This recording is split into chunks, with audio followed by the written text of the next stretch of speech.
contestant. Contestant number 29.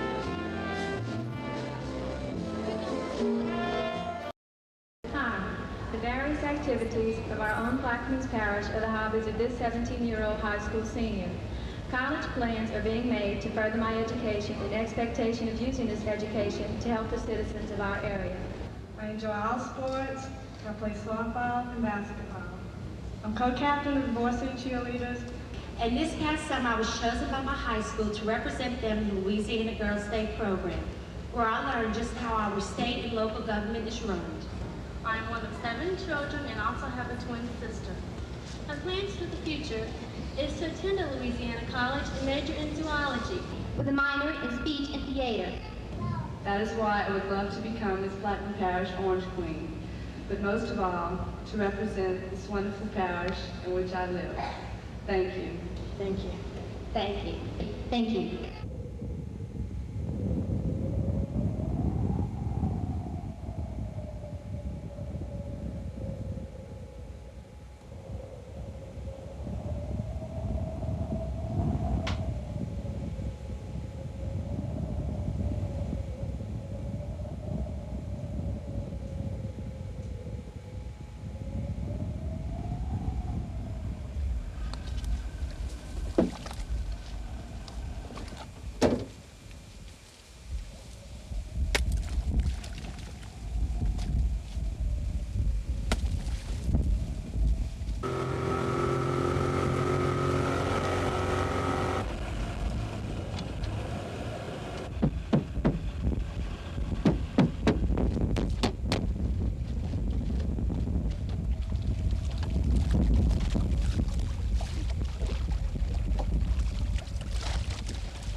Glory be to the Father, and to the Son, and to the Holy Ghost. As it was in the beginning, is now, and shall be, world without end.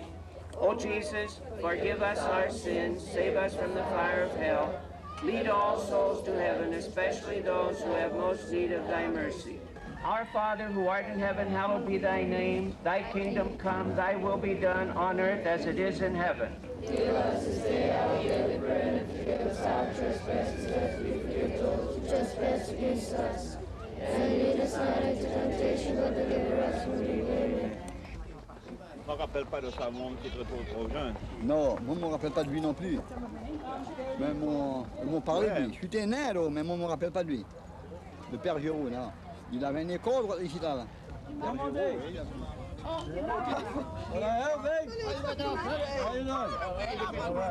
you doing? Oh, just fine, just fine.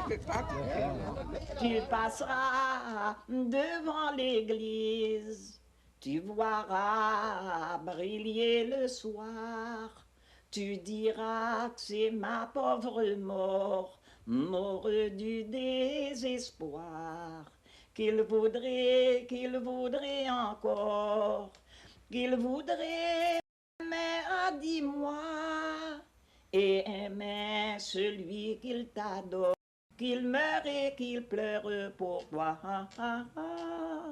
Oh adieu, s'il passe des ciels brillent, tu viendras te fiancer, tu resterais en calvaire quand tu m'auras fait mourir.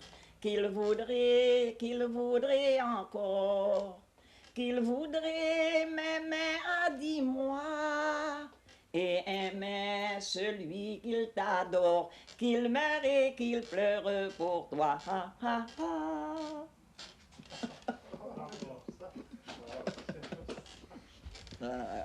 Vous autres aimez ça, cette chanson-là?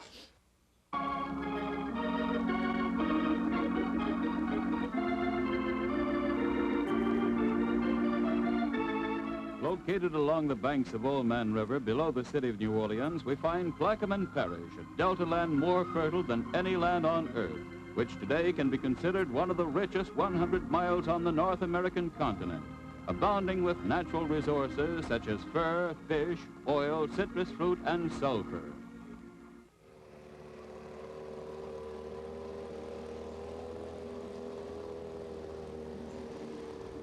Even in Louisiana, where people are used to the exotic, they think that Plaquemine's parish is unusual.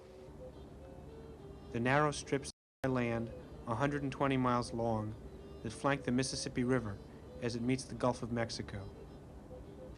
The delta marshland that stretches endlessly to the horizon, punctuated only by the grass fires set by fur trappers hunting muskrat. The mix of Cajuns, Creoles, Yugoslavians, and other nationalities that is its population. This parish, which is what they call a county in Louisiana, is different. What could be a suitable symbol of Plaquemine's parish? An oil derrick? There is more oil under this parish than almost anywhere else in America.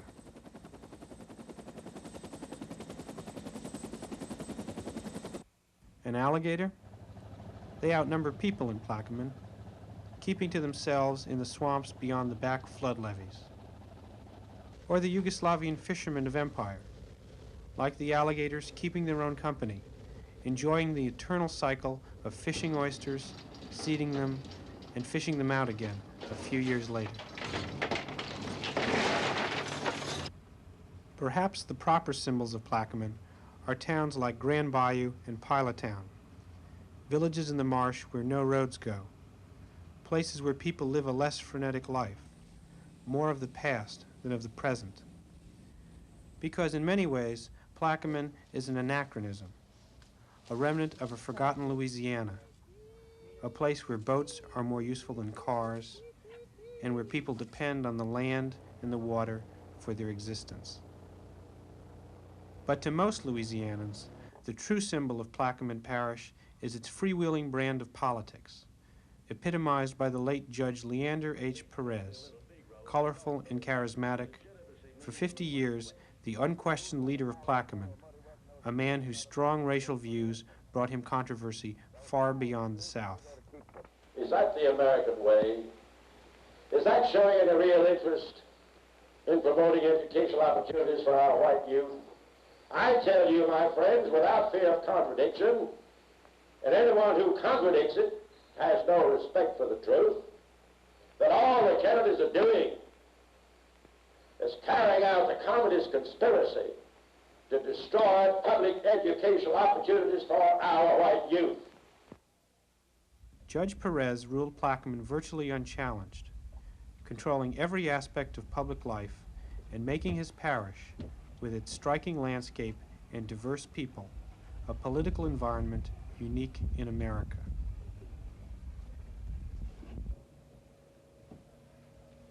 The people are really the salt of the earth.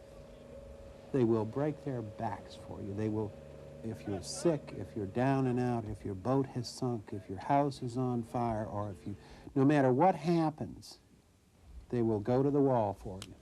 And yet, at the same time, I don't mean to sound critical, the people here, Andy, tend to be pliable and acquiescent. I can't imagine a New Hampshireman putting up with the tyranny that exists here for 5 minutes.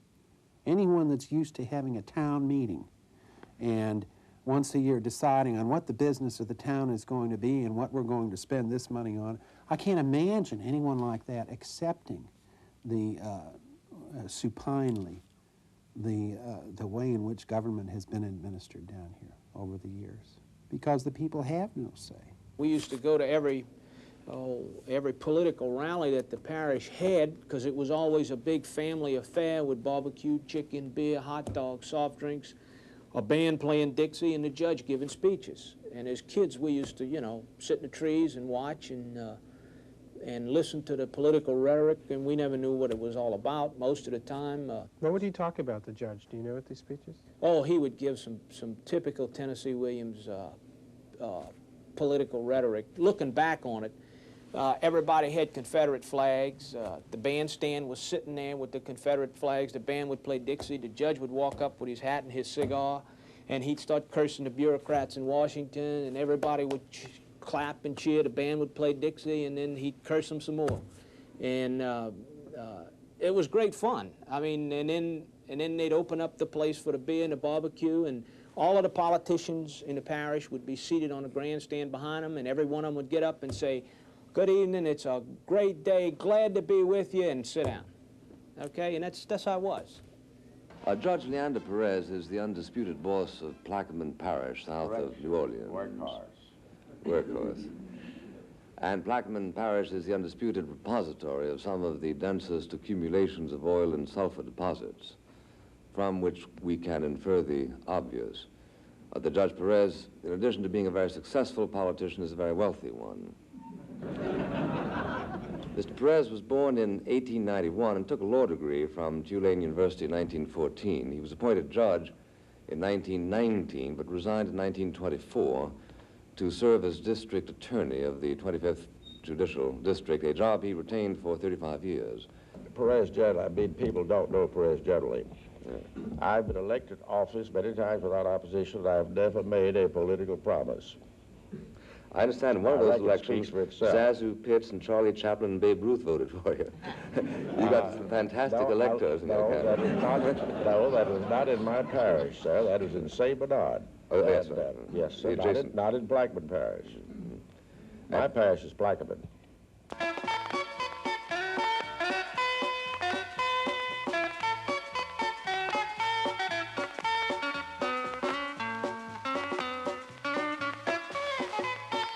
This is a tribute to a great statesman, Judge Leander H. Perez. He's the father of Plaquemine Parish, and he'll always have his place. Now there's a judge in Plaquemine Parish, a man we all know well.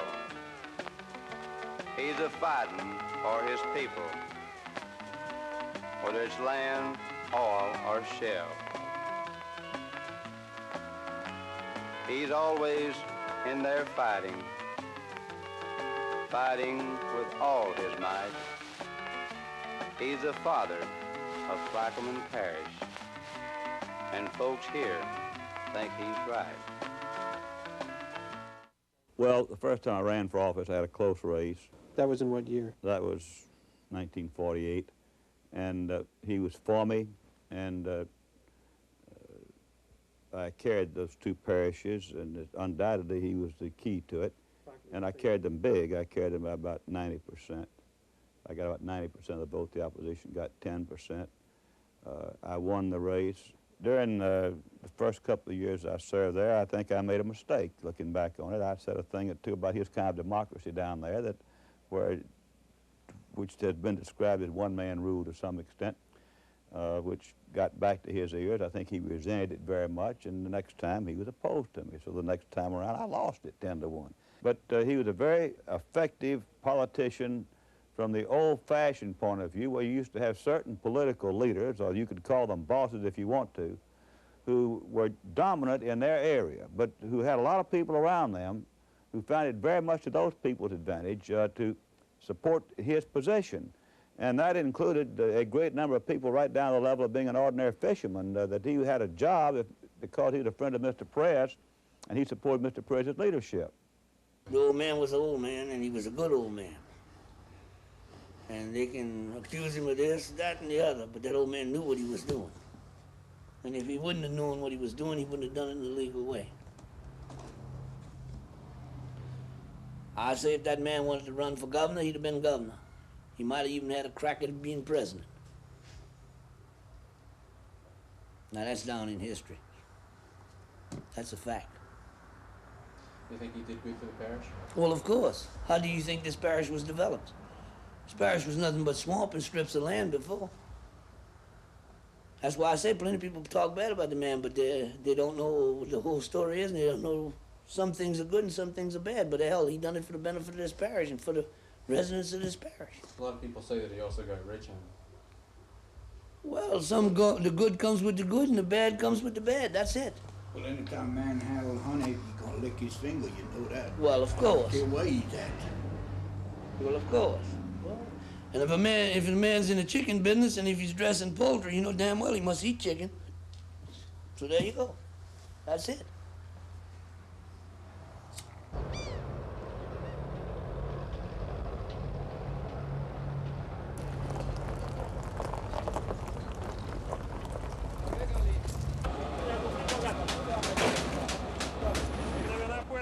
Poći vanki, postaja si isti Stanko.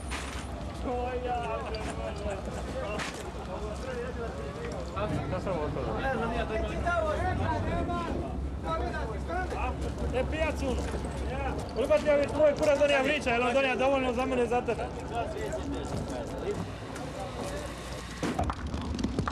Nek imaju pešenje. Do. Ne vidim dobro. Miro, valjaj. Da ti bude lakša nego ona. Lakša? Je, lakša put. Ja da se upamti kako ona je.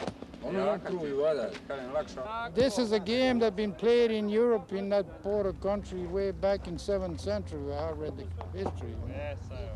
So we really played that in Yugoslavia mostly every day. People play that.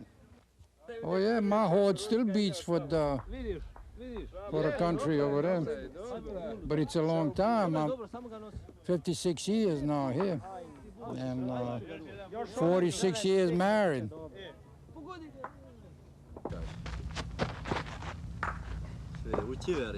Bravo, bravo, bravo! There's a lot of Slavonians in the oyster business down here? Mostly Slavonia, biggest majority, I believe. Every now and then there's a lot of Americans get in, but they don't stay long. It's hard work. Who made some points? Znaš ko? Who? Meti tamo How 7 much? opet. 7. Oh, come on. Yeah. Huh? 7, yeah. They made 7? Oh. A ja sam nakon bez veze kad bi go... The judge had an excellent relationship with the Slavonians. There are very few Slavonian people who didn't like the judge. He left them alone a lot. They would fight back if they were abused. He knew that character in me. He never would abuse. I don't know of any Slavonian that he's abused. The Slavonians, all they wanted to do was let alone. Many of them were not well educated. They had 3 or 4 years of education at the most. They were laborers, either fishermen or laborers. And they came into the land with the golden door. If they got in some foray over oyster boundaries or poaching of oysters or problems with the state in connection with health, they talked to the judge about it, see? He was district attorney. He was the arbiter, he was the power. He would arbitrate, you see, and he had a way of pleasing them, you see? Basically, the people simply looked up to him because he was considered their leader. It didn't take a great deal of education to have an advantage there. It was a very rural parish. Perez could not have become a leader in a more sophisticated area, such as New York or Washington or London. People would have laughed at him. But instead, in Plaquemine, he was greatly admired. So what does that say about the people? It says that the people were poor and desperate, very dependent, knew very little about politics, were apathetic, and he used them. Well, as I said, Plaquemine was a poor parish with very few resources, but in the 1930s something happened. They discovered oil. Beneath the homes of these animals in the marsh lies the black gold of the Golden Parish. In 1933, the name Plaquemine Parish was echoing throughout the United States as black gold was discovered.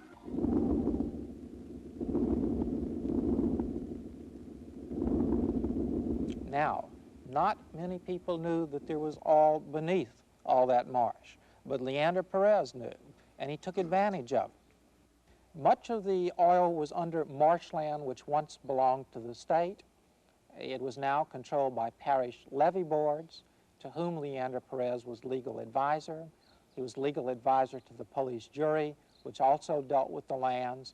He was also attorney for the people who leased the lands. In other words, he was playing both sides of the street. He made himself a millionaire in the process. There were millions and millions of dollars of oil beneath Plaquemine Parish. And it's still there today. It's still producing. Plaquemine this year will receive more than $11 million in oil field royalties, which is equivalent to the entire operating budget of St. Bernard Parish, which is right adjacent and more than twice as large. Now, I've looked at the budget, and you have, and there's a number by every name, and there's an accounting for every penny. But it boggles the mind to think that Plaquemine Parish has existed for all these many years with that much money. The idea always has been in Louisiana populist politics, you give everybody something, you give them something that they need. The parish sheriff's department will give you all sorts of part-time commissions, and there are all kinds of little jobs that people can do, and the parish government has a hefty payroll. And that, a la Henry Ford, they're in the system. How do they knock it down when they're part of it? Tell me about your job as the alligator nuisance. What's that called again? Nuisance alligator control agent. That's just in case somebody has an alligator that's bothering them in their carport or in their yard. Maybe eating their chickens or ducks. I'm supposed to go and remove it off the premises. That happens a lot? Quite a few times a year. About 2 weeks ago, this woman was down there washing her car in a car wash, and a 9-foot alligator came up through the drain and came under her automobile. So she had a nuisance alligator.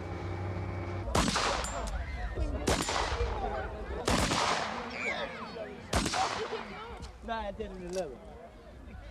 9, 10, and 11. Look at this shit. All right, hold on a minute. We got a winner here.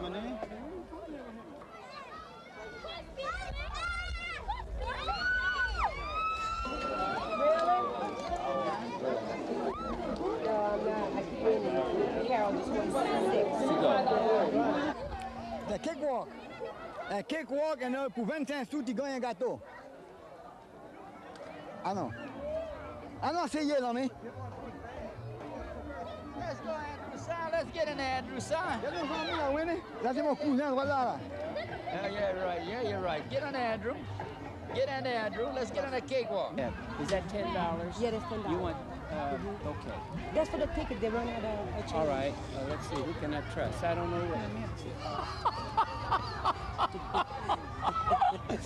That was an awful thing to say, wasn't it? Most of these people have French backgrounds, mixed mostly with Indian, most of our people in this vicinity. A few are obviously of African descent, but they speak French too, like natives. In Buras, of all things, it was really remarkable when you think back on it. They had a school for blacks, they had a school for whites, and they had a school for mixed. They called them mixed, or what did they call them? The mulattoes. Yeah, they called them mulattoes, which really in many instances was not correct. It's just that they were not completely black or completely white. And that was the simplistic way of saying it, I suppose, but that's what they called it. The school for mulattoes, the school for blacks, and the school for whites. Mais maintenant, il y a une amitié entre les Noirs et les Créoles? Oh, pas trop. C'est la même chose comme les Blancs et les... Comme les Blancs et les Noirs, la même chose. Les Blancs n'aiment pas les Noirs et les Créoles n'aiment pas les Noirs. C'est comme ça que c'est en oui. Les Créoles n'aiment pas les Noirs et les Blancs n'aiment pas les Noirs. Et les Créoles, ils sont ensemble. Hein. Et les Créoles et les Blancs, c'est une amitié? Oh, oui. Les Créoles et les Blancs, c'est magnifique, ça. They had the statement, years ago they used to say, if you're black, stay back. If you're brown, stick around. If you're white, all right. Now, we heard that up to 5 or 6 years ago, and I'm sure that all of my parishioners are familiar with that statement. And that was pretty much the way things were in years gone by. Tu te souviens le juge Perez? Mais oui, je connais le juge Perez. Assuré. Je le connais ça. What was he like? Comment est-ce qu'il était? Il était un bon homme? Il était un mauvais homme? Eh bien, écoute, moi je ne peux pas vous dire de ça.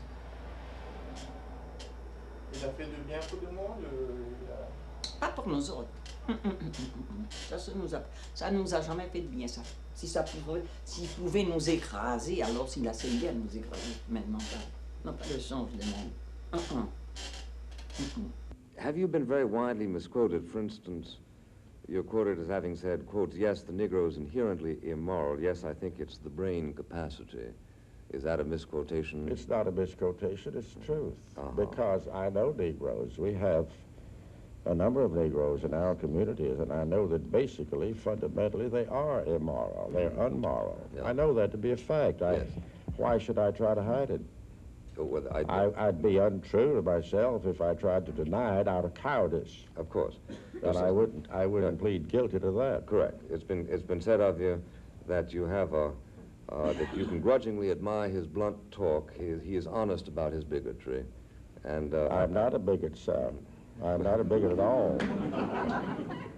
But look, whatever you are, Judge Perez, and I'm sure you're a great many things, what you don't have is sovereign power over the English language. I am just a good American.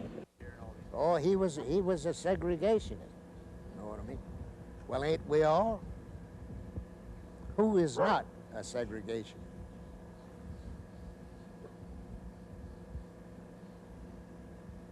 I always said there's two kinds of people. Integrationists and atheists. Neither exist. They're both liars and hypocrites. You know what I mean?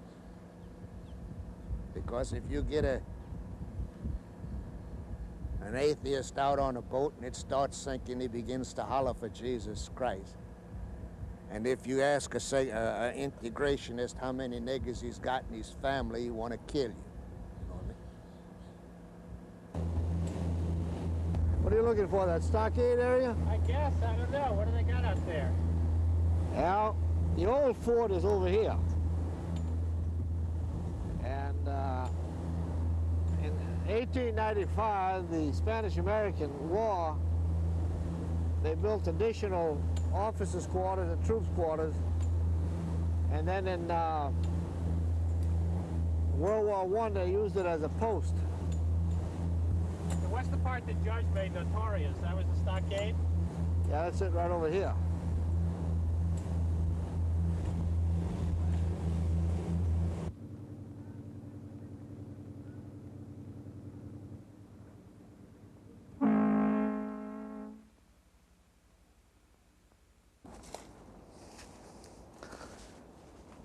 She's gonna get a little sticky here.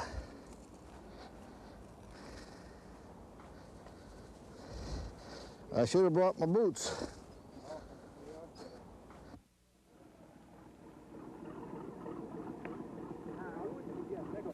And Judge Perez initiated the idea of having to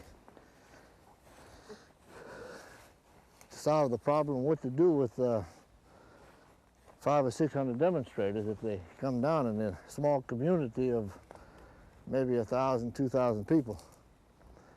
So this stockade was built. We'll walk up to the area. This would have been the compound area. It was wired off here and fenced off, and you could see the posts with the lights. Former called it a medieval fort. Who called it that? Dr. Farmer with the Corps Group. Oh, Congress of Racial Equality, that people? Yeah, This is where people would be housed, you see.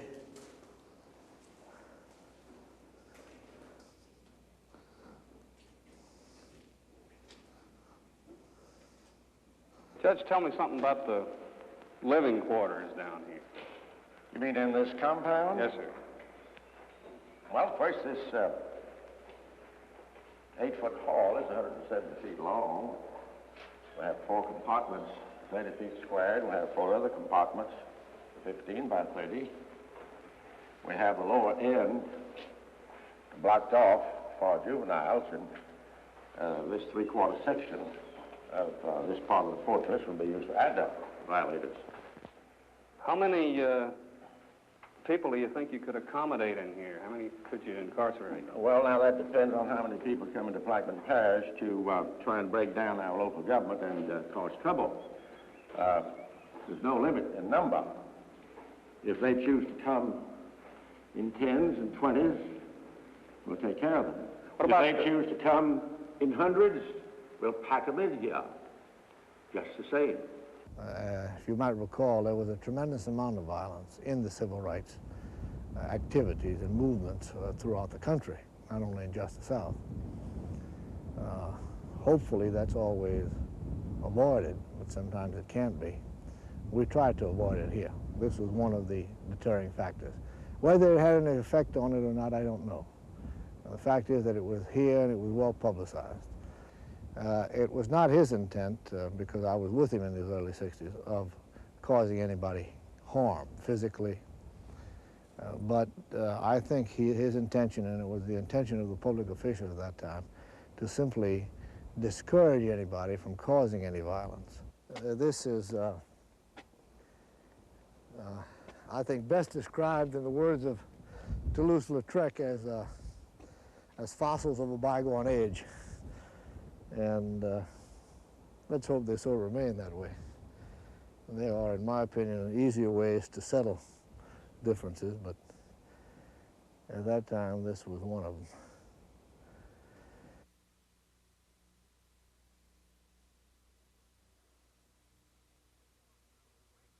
It will put another link in the chain between New Orleans' line and the Jefferson Parish line, the lower end of our parish, and certainly in the very near future, we will have a 4-lane highway from one end of our parish to the other. Thank you very much. Thank you, Sheriff. I see some other parish officials.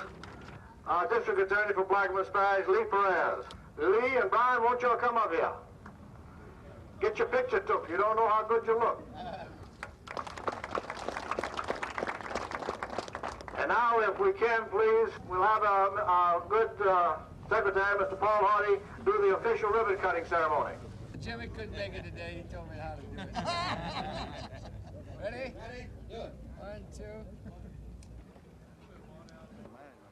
When Perez was in his 70s, he realized that he could not go on forever, and yet he wanted his influence in the parish to continue.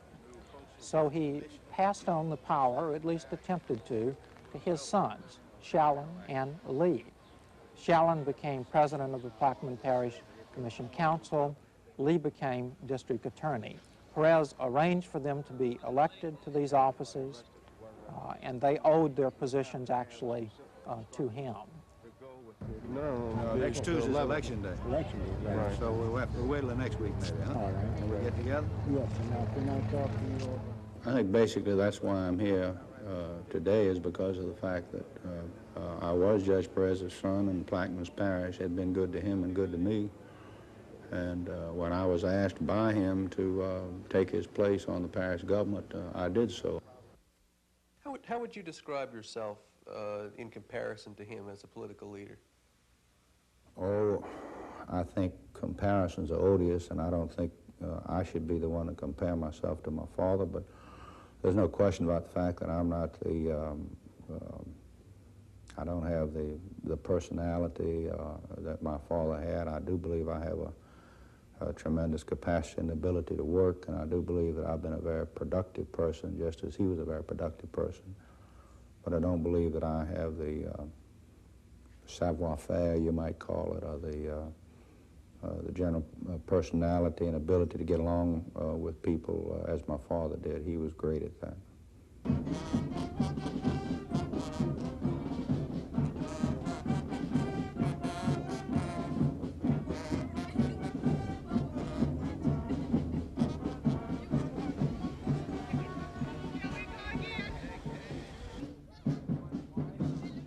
A reporter from Time magazine described it perfectly. He told about Shallon Perez coming in and beginning to read his resolutions for the record.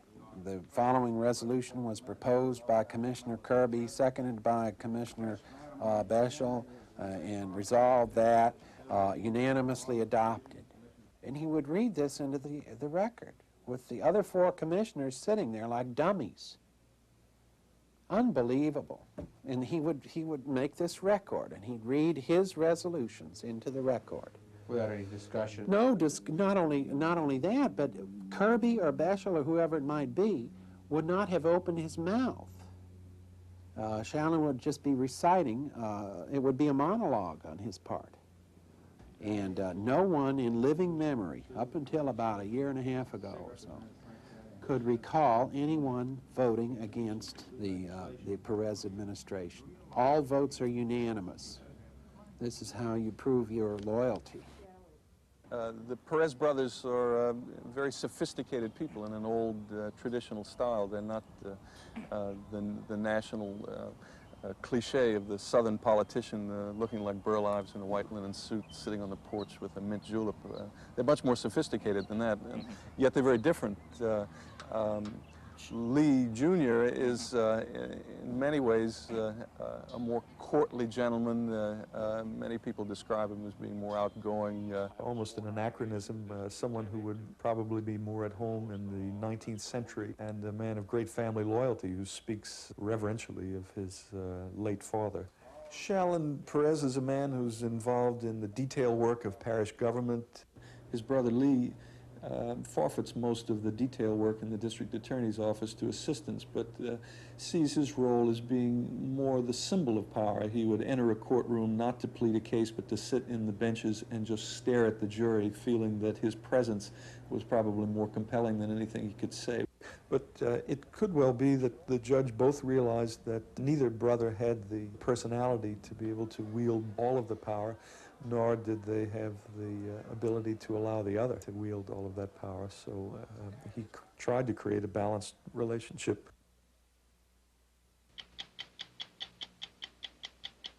This is a story about politics as grand opera.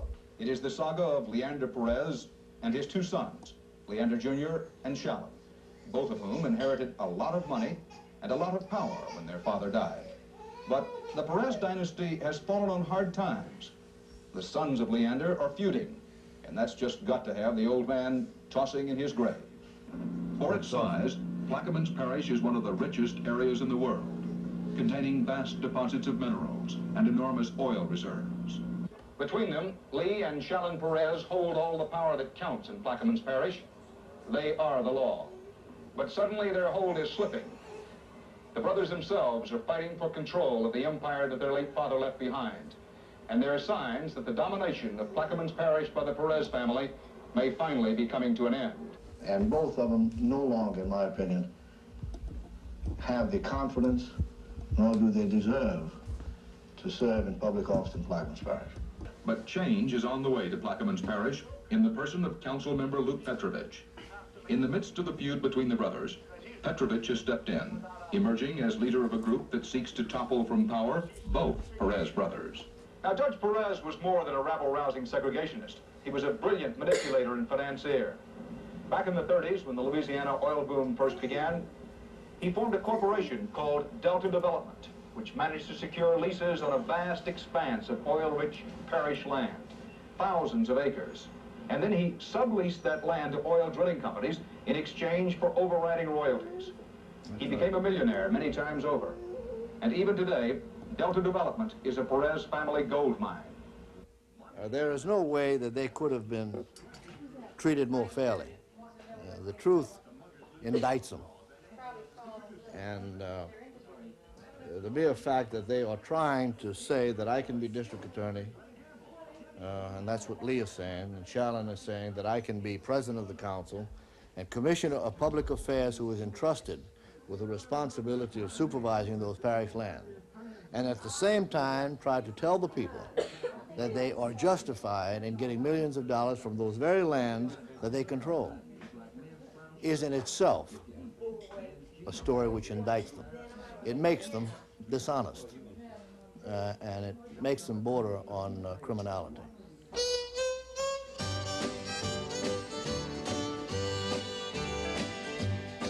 Well, why don't you love me like you used to do? How come you treat me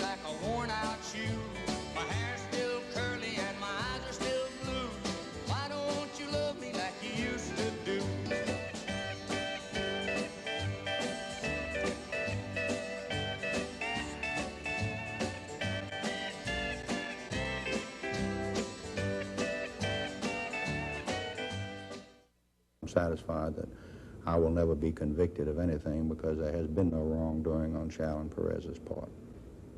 Well, what's the problem then between you and your brother? Well, very unfortunately, I had an older brother who liked to play, who really never took his job seriously, and a lot of it had to do with the fact that Shalon Perez had to tell his brother from time to time, well, look, Lee, you want an airplane to fly back and forth to your hunting camp and to your fishing camp, and that's just not right. That's not an authorized expenditure of public funds. And many other similar situations like that, where I was the guy handling the purse strings, I was the head of the government, and he wanted certain things, and when I told him I'm sorry, I didn't feel that it was an authorized expenditure of public funds, his immediate response was, I'm going to get you, I'm going to investigate you. So You make him sound almost like a child. I beg your You make pardon? him sound almost like a child, like a spoiled. He is. I can't prevent him from saying anything about me. I do not remark about his actions. Well, I have a sworn obligation as district attorney to enforce the law, and that's what I will do. I'm here to serve the people of Plaquemines Parish. That was my father's wishes, and I will continue to be district attorney.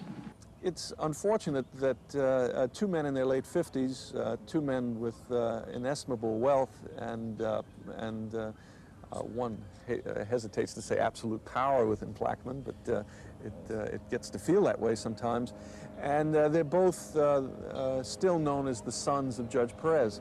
Now, what happens? It's the DA's office. Well, I don't like those terms. The two most powerful people in the parish have been feuding, because I've been trying to keep my nose to the grindstone, run my business and the parish business as it should be run. I'm not out to indict my brother. I'm not out to hurt my brother. It's the other way around. So there is no such thing as the feuding, but the opportunity is there for people who have ambitions to try to jump into a position where they see a disunity and a disorganized situation where they can say, this is my chance, I'm going to take over, you see. Now, I think CBS should be commended for that work and pointed out to the rest of the country. Huh, Inga? See, we're going to tell everybody the truth, huh? Absolutely. Luke Petrovich is a longtime associate, the right-hand man, described by many as the right-hand man of Judge Perez. So Mr. Petrovich, I question whether he has seen any light. He may have seen light at the end of the tunnel, that light coming from the rift between the Perez brothers, and who knows what opportunities those hold for Mr. Petrovich. The fact that he raises these issues about the oil leases, those are issues that have been raised by many over the decades. But it could well be that after 20 years of sitting on the police jury and the commission council, it could be that Luke Petrovich wants to sit in that middle chair and run parish government. Now, what political garbage has been spread is false. You understand? And go ahead and pursue that line. It's all right with me, because I have no political ambitions. I never did. Yes. The same group now, for whatever reason now, we have a disrupted parish. We almost a place where you're embarrassed. Wherever you go, they laugh about it. Like a farmer, if we planted a crop, and that crop comes up, and we thought we had a good crop, but we found out we got half the crop is full of weeds. A good farmer then takes and he plows the whole thing under, he buys new seed and he plants it. Gentlemen, I promise you, if you don't straighten your problems out, we the people are going to start an impeachment proceedings and clear out this unit and hire new people. And we don't want the old.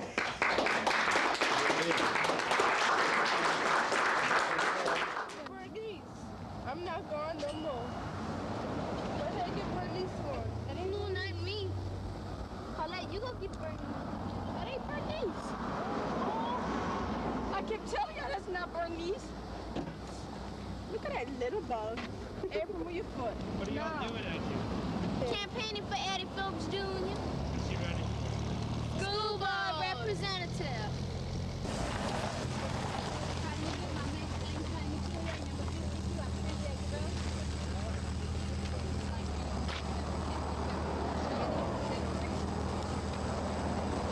This is the first time we ever knew there was a qualifying day.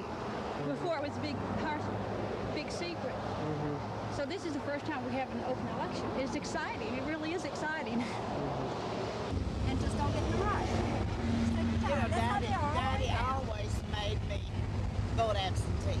Yeah, I know, but still, just go in and just take your time. Nobody's Is that gang over there? No, Be careful.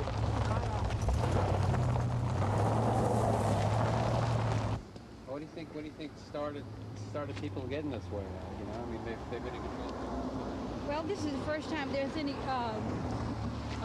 let's say, war within the camp. And I think we're all taking advantage of that situation.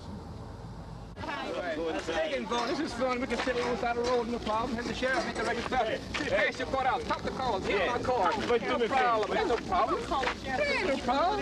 Hey, I can stay on the side of the road. What's wrong with sitting on the side of the road here? There's no problem there. This is fun. Enjoy it. Amen. This is history of Plaquemines Parish. Okay, we'll block over there, Val.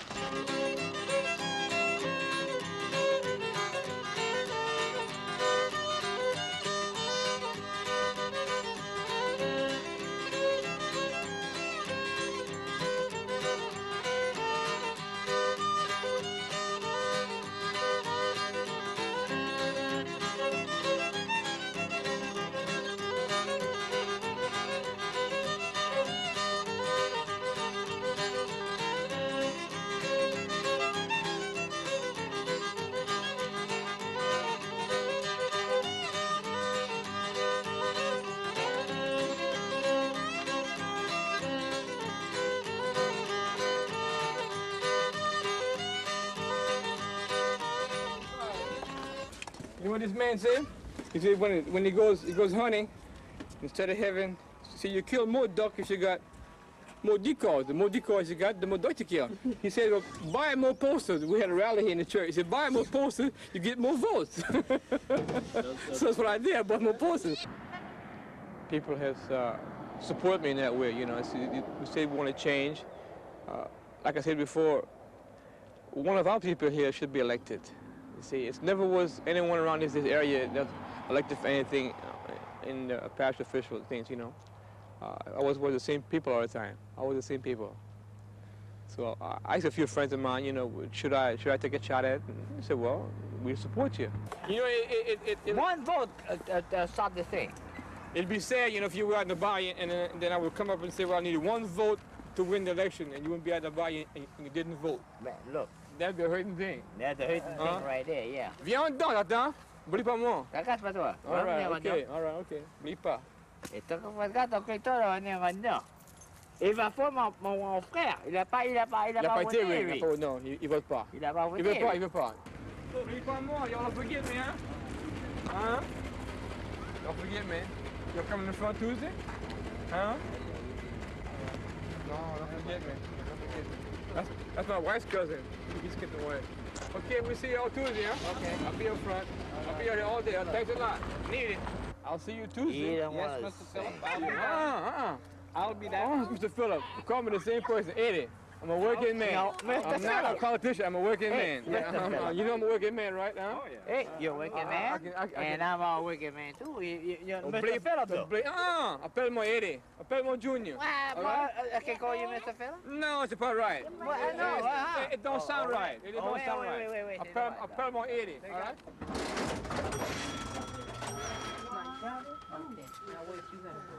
Yeah.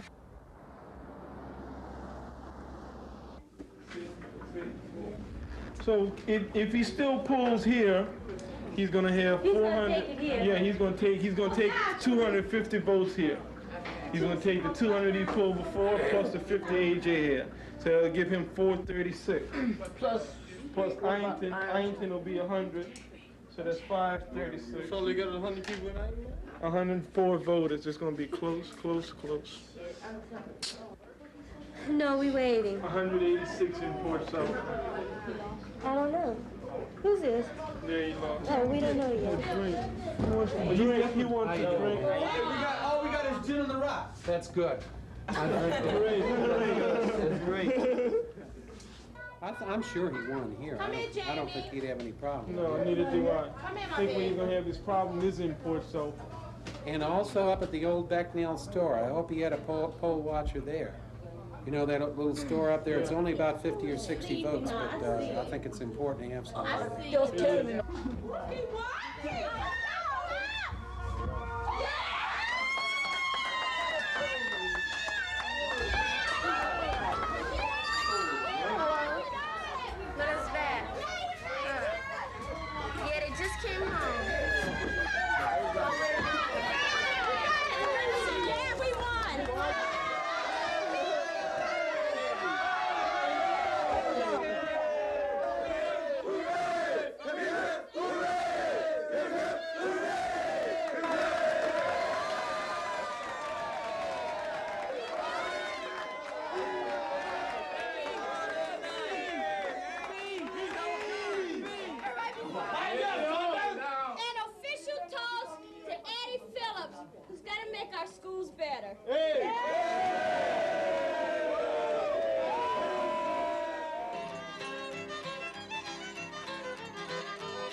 We had our first election, 9 single-member districts, and 7 independent candidates were elected. And I was delighted that the people actually came out. We had 80% turnout. And I think one of the reasons was that it was like a kettle with the lid on, and there was such pressure.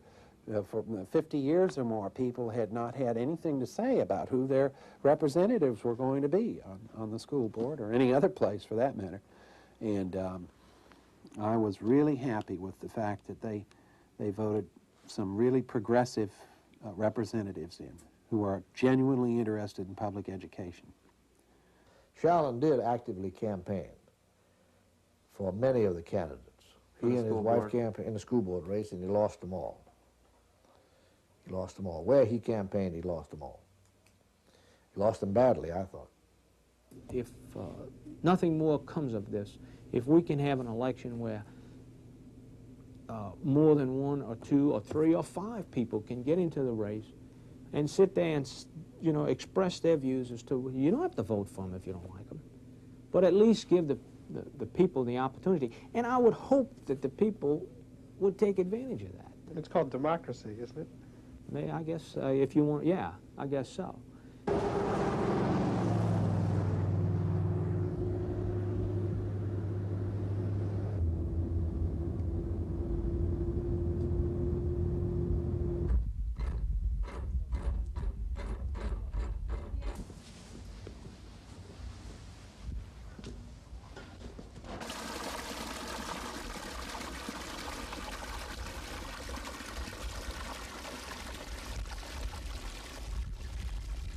We used to have to tow water from the river and put it in the barrel and put the bone back in the barrel and roll the barrel on the levee. Or either get a 5-gallon can, go to the river and tote the water home and sell it with peach kernels, and you had to drink that, take a bath, and everything else with it. When was the first time you tried to get water? That was back in the 50s, huh? Yeah, that was back in the 50s, the first time. And they went back about 5 years later, and then they went back again. Anyway, they went 3 times, and it was denied it. Can you tell us what happened in 1961? They went to talk to the judge about getting water. What did he say? In 1961? Oh, he said, I think he said over his dead body. I guess he figured, well, black people back there, they don't need nothing. I can tell you, the only people that stopped the Arlington water line are 2 people, Judge Perez and Shallon. Shallon and I discussed it. And there was a question of economic feasibility. You understand? And I said, one of these days, I said, you cannot, in the modern times, deny people purified water. All in favor say aye. Aye. Any opposed? The ayes have it. So therefore, before you took it out, you should have brought it to the board.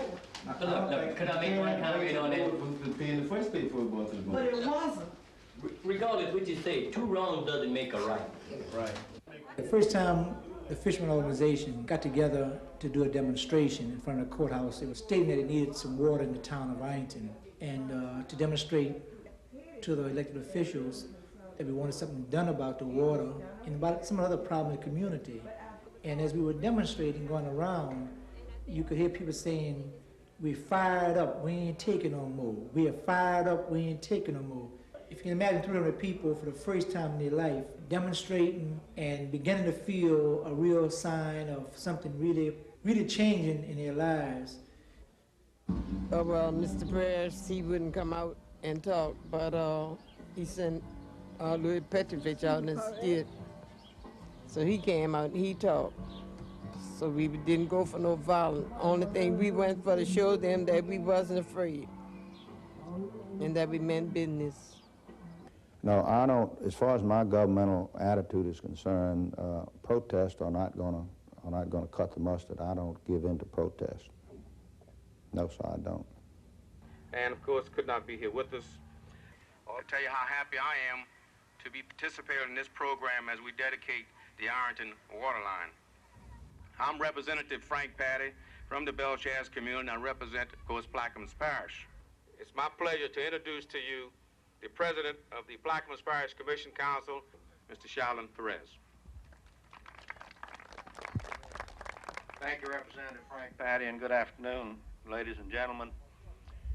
It's always good to attend a dedication ceremony for a public improvement because it marks one more milestone in the improvements which are constantly being built throughout the parish of Plaquemines, which makes Plaquemines Parish the parish of progress throughout the entire state of Louisiana.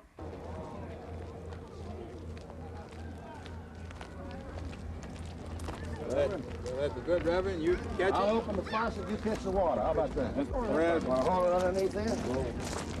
Huh? You ready? All right. All right, there we go. Good clear water with plenty of pressure. Whoa!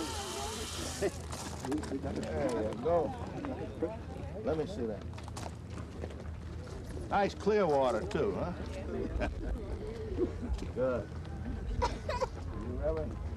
I understand that there will be a dedication tomorrow. I wanted to make it clear that we and many of our public officials will not be able to be here because of the fact that we had our long scheduled Plaquemines Parish Fair and Orange Festival, which is always scheduled on the first weekend of December every year. And it is the one big fair and festival which we have each year. And for that reason, there will be many of us who will not be able to attend the dedication ceremony which was scheduled for tomorrow. I thank all of you for being here. God bless you all, and have a lot of good running water. Thank you.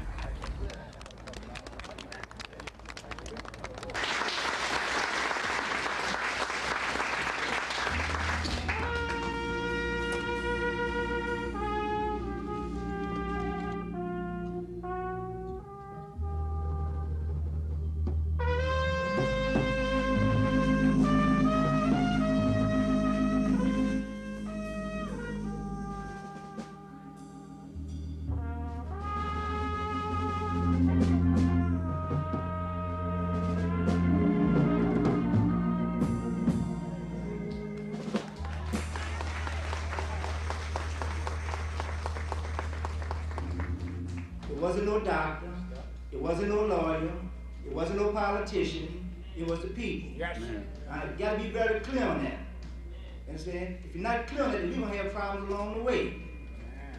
See, because as long as we stay together, we can move mountains. Somebody don't believe that, because we had so much opposition. You can't get no water in Ironton. So much opposition, but the people came together. And I'm saying to everybody, continue what you're doing. Because like I said, we have not stopped in Ironton. We got Point Lahash, we got Devon, we got Oakville, we got Boothville, we got New Orleans, we got Mississippi, we got South Africa, we got Nicaragua, we got our brothers and sisters all over this country We'll fight like we fight tonight.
Yes, sir. Fine. Congratulations to you. We're happy for you. How you doing? You got your water? Congratulations. Oh, we'll have water. Mrs. Perez. Sure. Good. Glad we were able to help you. How you doing, congratulations to y'all. You know what all the excitement's about? You got water now. Hello, big mate. Sorry I was late. Congratulations. Got here late and I wasn't dressed to go to the church. I'm sorry. You keep working at it. That's right. That's right. Let the people keep the pressure on. Keep the pressure on. Right, right. With your help, you'll get it. No, you'll get it. Keep the pressure on. Ladies and gentlemen, I've been asked to say a few words. I'm Shallon Perez. It's apparent that in the last couple of years, Shallon realizes that he's got to talk to people. I guess he's got to condescend to talk to people, because he goes out of his way now at functions, social functions and civic functions, to go out and talk to people and shake hands with people. Prior to that time, he was rather aloof and domineering, and he was just up on a pedestal. Do you think Shallon Perez is finished politically? Yes, definitely. And I think his brother may be too. But most certainly, at this point, if Shallon were to run for office, he would not win. Do you think Shallon Perez would be reelected if there was an election today? I'm going to let the voters decide that. There will be an election before too long when the courts finally reapportion. But do you feel confident of it? I'm confident that Shallon Perez has done a good job in running parish government. I'm confident that Shallon Perez, eventually the people will recognize what he's done for the people of Plaquemines Parish as a good public servant. Do you think Shallon Perez is finished politically? If he isn't, he ought to be. Do you think he'll No, be he's a able to long way withstand from being, another he's a election? long way from being finished. Any Perez, Lee or Shallon, is a long way from being finished politically in this parish, I can tell you. There are many people who still have a high regard for Judge Perez, and for Shallon, and for Lee. Come on, Gail, you got it, baby. Come on, Gail, you got second. Come on, Gail. Damn it. You can't beat me, shit. Talk to Delilah. Talk to Delilah. Talk to her. Come on, man, I gotta come out and one of these suckers. Not you all the way. They can read your lips. Getting close to 1 o'clock when we begin the seafood contest. The contests are catfish cleaning, skinning, and tenderloining, shrimp heading, shrimp peeling, oyster shucking. We still need some duck callers.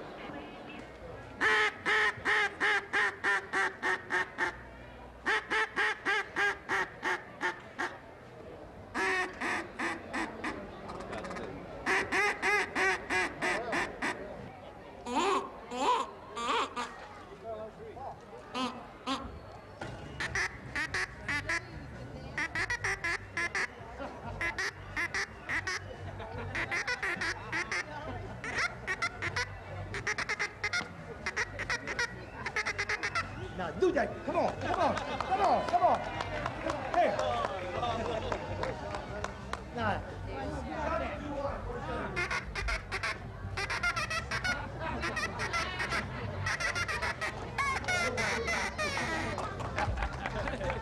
There you go, Willie. Now you got it.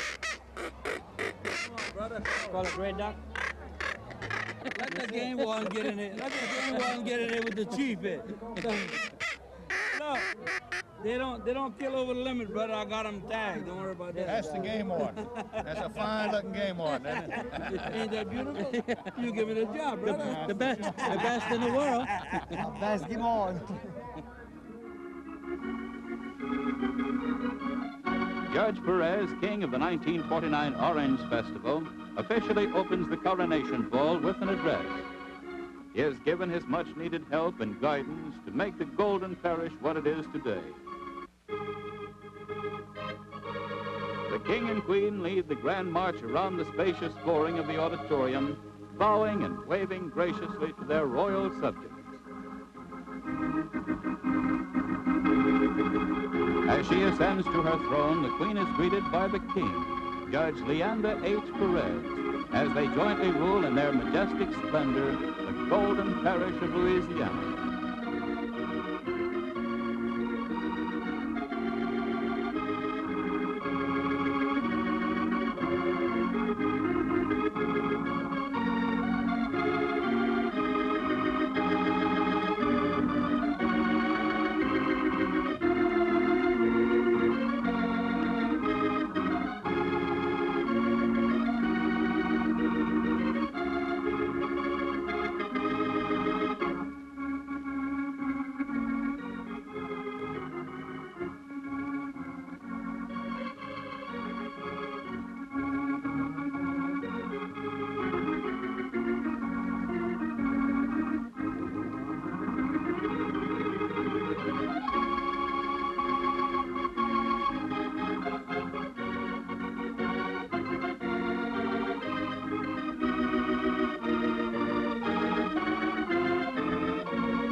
Thus, when twilight comes and darkness falls on the Golden Parish of Louisiana, the day's festivities come to an end.